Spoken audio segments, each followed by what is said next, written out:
Hi everyone, glad you're here. I moved to Austin, Texas with one suitcase, a frying pan, and a tiny plant that almost died in El Paso. My name is Ben.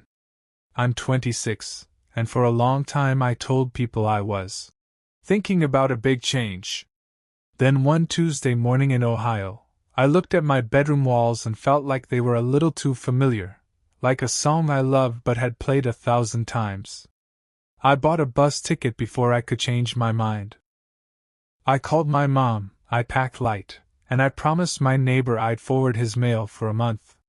When the bus pulled into Austin, the air felt warm and friendly. The sky was big and busy, clouds moved fast, birds moved faster, and even the traffic seemed to have a rhythm. I dragged my suitcase down East 6th, found my short-term studio over a garage, and met my landlord, a retired music teacher named Mrs. Alvarez. She wore bright earrings and called everyone sweetheart, even her dog. Rent's due on the 1st, she said, and the porch light is stubborn. You'll need to tap it twice. She tapped the light, and it blinked like it understood her. Inside, the studio smelled like clean soap and cedar. One window, one bed, one honest little table. I set down the plant, gave it water, and opened the frying pan like it was a promise I wasn't sure I could keep. That first night I lay awake listening to the distant sound of guitars from a bar and a train horn that felt like a line from a movie. I could feel my heart knock on my ribs, nervous, excited, unsure. In the morning, I walked until my shoes complained. I passed a mural of a blue jay, a taco truck with a chalkboard menu, and a shop that sold nothing but socks with jokes on them. I stopped at a cafe called Violet Hour. The barista had a short gold necklace and a smile that said, "You're new." She asked my name and wrote it carefully on the cup like it mattered. The coffee tasted bright, like citrus woke up inside it. I sat by the window, opened my laptop, and told myself, find a job, any honest job, say yes to new things, call mom on Sundays. I'm a web designer, freelance, mostly. That first week I sent out emails with samples and quiet confidence. I also followed a flyer to a pickup soccer game at Zilker Park. I hadn't played since high school, but the grass was green and the people were friendly. My first pass went to the wrong team. A guy in a band t-shirt laughed and called out, "Welcome to Austin, now steal it back." I did. The sun dipped behind the skyline, and all of us strangers felt briefly like teammates. Back at the studio, the AC hummed like a tired cat. I cooked eggs in the frying pan, opened the window, and listened. A neighbor practiced trumpet in slow pieces, half a song, then silence, then the same half again. I liked the honesty of it, the trying, the not yet, the again. On Friday, Mrs. Alvarez knocked with a plate of enchiladas and a question. "Can you help my nephew with a website? He runs a breakfast taco truck, El Primo Ben. Not because of you," she added with a wink, "but maybe you bring him good luck." Saturday morning I stood beside a sizzling flat top, my eyes watering from onions, while her nephew, Manny, explained his dream, online menu, pre-orders, a bright logo like sunrise. He paid me with cash and tacos. On the walk home, I held the foil-warm package like a treasure and thought, okay, this is the beginning. Days formed a simple rhythm, morning coffee at Violet Hour, emails and sketches at the little table, soccer twice a week, calls with mom on Sundays. Tiny Austin things found me. A bat flew low over the river at dusk. A man in a cowboy hat danced alone on a sidewalk and clapped perfectly on the 2 and the 4. The plant perked up. So did I. Of course it wasn't all smooth. A storm rolled in one night, and thunder sat right on our block. The porch light refused to cooperate until I tapped it twice and said, "Please." A client ghosted me after a promising call. My savings looked thinner than I wanted. But each time my stomach tightened, something small helped, a quiet run around the lake, a good stretch, a sentence from a book. "Begin anywhere," it said. I did again and again. One evening, the barista from Violet Hour, her name is June, asked about the laptop stickers on my computer. I told her I made websites. I make music, she said, like it was just another small fact.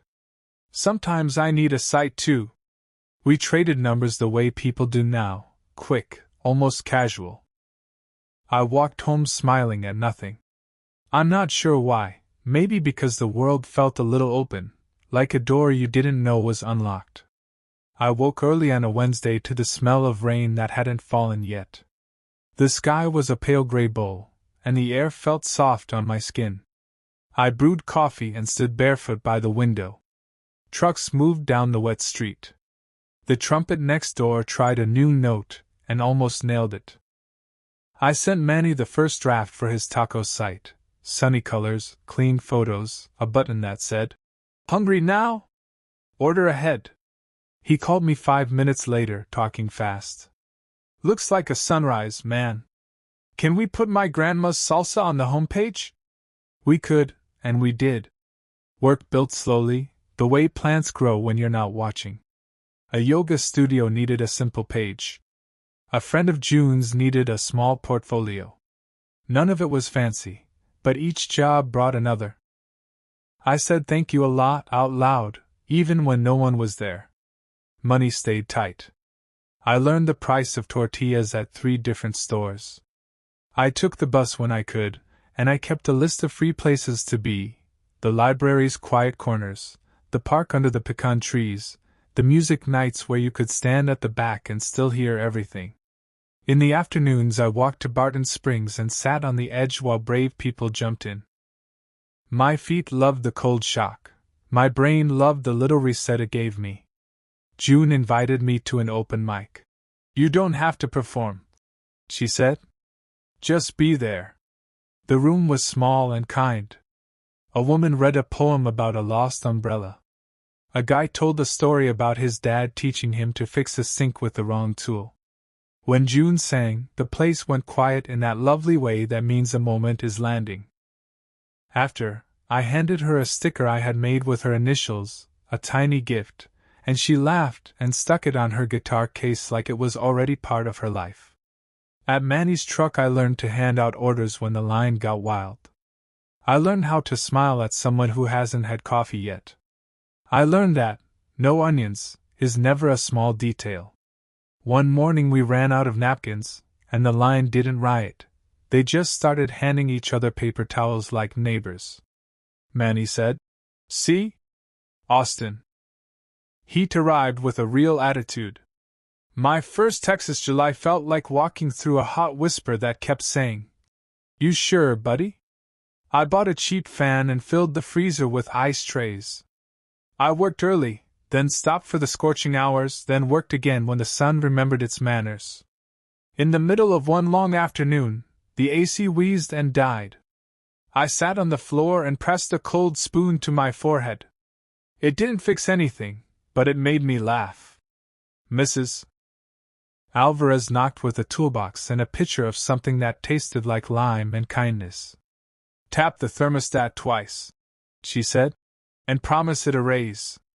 We replaced the filter, brushed dust from a coil, and somehow the AC decided life was worth living. We clapped like we'd won a small trophy. I started leaving little notes for myself on sticky paper. Answer with clarity, drink water, walk, tap twice. They looked silly on the wall, like a child's drawings, but they worked. When a client asked for changes that didn't make sense, I took a deep breath and wrote a clear reply. When a payment came late, I sent a polite nudge and went for a walk to let my brain cool. On a Sunday, I took the bus to a flea market on the east side. It was a happy maze of records, boots, lamps that had seen things. I bought a used cookbook with a broken spine. On the first page, someone had written, "For the days you need an easy win." That felt like a gift. That night I cooked simple pasta with cherry tomatoes and garlic. I ate slowly, thinking about all the quiet wins I'd been collecting. Not everything fit neatly in the good column. One client canceled the project after I'd spent hours on it. A rude message landed in my inbox. A friend from Ohio told me our old favorite diner had closed, and I felt a weird, small grief for a place that made perfect pancakes. I let myself be sad for a day. Then I went to the park and watched dogs try to catch frisbees with the seriousness of scientists and the joy of children. It helped. June and I started a tiny ritual. On Thursdays after her shift and before my late work, we'd meet for peach tea at a place with a wobbly table. We didn't talk about deep life truths every time. Sometimes we just compared heat strategies or shared songs. It felt like a soft anchor in the week, a thing that said, "You live here now." The blackout arrived on a Monday evening, right when I'd found the perfect sentence for a homepage and was about to type it. The lights blinked once, like a shrug, and then everything leaned into darkness. The air turned quiet in that new way that means the machines have stopped. Outside, a chorus of neighborhood voices rose, half frustration, half, "Well, here we are." I opened the window. Heat walked in like it had paid rent. From the alley, someone called, "Anybody need candles?" A kid who lived downstairs cheered because bedtime rules, apparently, didn't apply without electricity. I found my flashlight, texted Mom to say I was okay, and stepped outside. The porch became a small town. People gathered with cups of water and stories. Mrs. Alvarez set a lantern in the middle like a campfire. Manny arrived with a cooler and said we should not let good tortillas go to waste. We didn't. June showed up with a battery speaker and a playlist of songs that somehow felt cool just by being themselves. The trumpet neighbor brought the thing he'd been practicing, and when he played the melody clean for the first time, the whole porch applauded. I'd planned to worry that night about deadlines, invoices, the silence of my email. Instead, I held a warm taco and listened to strangers talk to each other like old friends. Someone threaded an extension cord to a neighbor who needed to keep insulin cold. Two people who had only ever nodded at each other on the sidewalk discovered they both liked the same tiny bakery. A breeze found us. Not much, just enough to move the lantern flame. When the power returned, the porch glowed brighter than it had to. People didn't scatter at once. We stayed for another song, another story. I went back upstairs with plates to wash and a small thought that felt big. I didn't just live in a city. I lived on a block. The next morning was very ordinary. Coffee, emails, the hiss of the bus brakes outside. But something inside me had shifted a click. The plant on the windowsill looked taller. Maybe it was. Maybe I just noticed it more. I wrote to a client with more confidence than usual.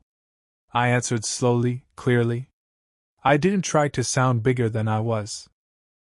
I simply said what I could do, and I did it. Work grew again, then rested, then grew. That is its rhythm. I learned to trust the quiet days. I used them for sharpening, new code tricks, better photos, a cleaner portfolio. I walked more. I learned the names of streets by the murals painted on their corners. I bought a hat that saved my face from the sun and made me look like a guy who knew what he was doing, even when I didn't. On a Saturday, I rode my bike to the library downtown and found an empty table by a window.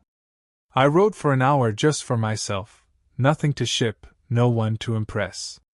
I wrote about the way Austin smells like grilled onions at 9 a.m., and how the bats make a river look like it's breathing at dusk, and how a porch can be a town square if someone puts a lantern in the middle. I wrote about the tiny pride of fixing an AC filter, and the way a neighbor's trumpet can mark time better than a clock.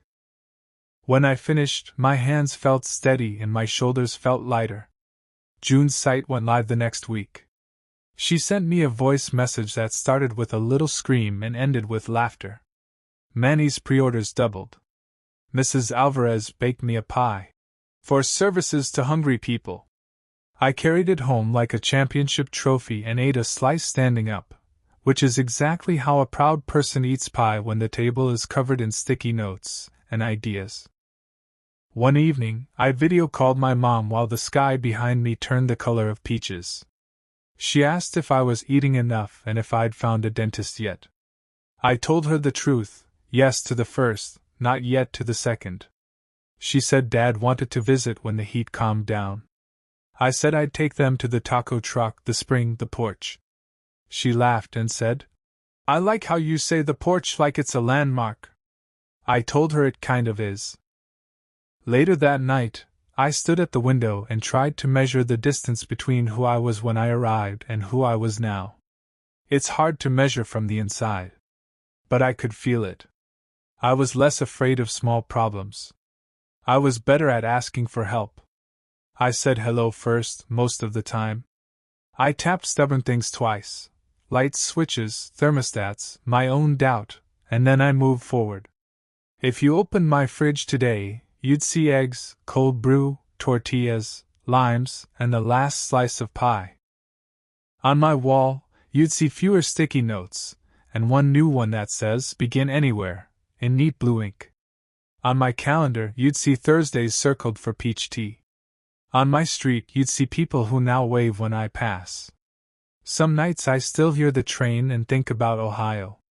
I miss the quiet snow, the diner pancakes, the way winter asks you to sit and think. But here, summer asks you to move slow and share shade, and I'm learning that too. This city is loud and kind. It gives you music through walls and neighbors who cook during blackouts. It gives you the chance to begin again without making a big speech about it. I didn't come to Austin to find myself. That phrase never fit right. I came to try things and keep the ones that felt true. A good frying pan.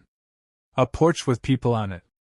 A job that pays enough and also feels like mine. A simple plant that keeps reaching for the light, even when the window is small. Tonight I'll close the laptop, wash the dishes, and step outside. If the trumpet plays, I'll listen. If the lantern appears, I'll sit. If someone needs napkins, I'll run upstairs. I'll walk back home when the air cools and the street looks like a soft river of light. I'll tap the porch switch twice, out of habit, out of hope. And when my room glows, I'll think, quietly and clearly, I live here now.